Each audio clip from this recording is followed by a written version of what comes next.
Napakadami mong matututunan pag siya na ang napanood. Kailangan lang ay makinig at sa kanya sumunod. Mga lutuing pambihira at nakakatakam, sa kanya mo lang makikita at matutunghayan.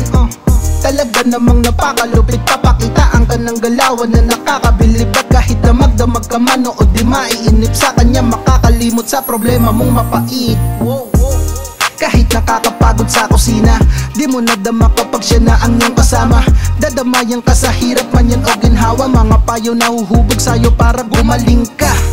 Lahat ng luto masarap, panalo sa panlasa natin at nandito na lahat. Wala na nga hanapin na tiyak ikaw ay mawiwili. Lodi talaga ng lahat tong si Chef Willie.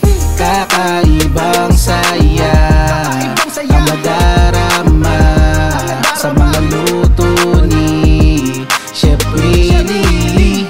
Di na mag-iisa, may kasama ka, magpapasaya.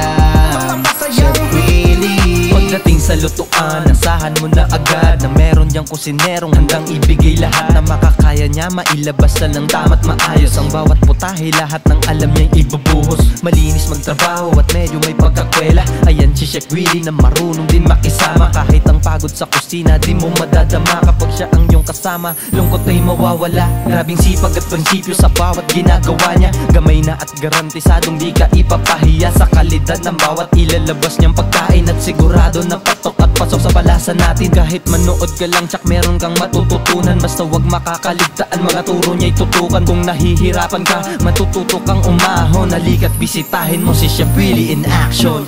Kakaibang saya ang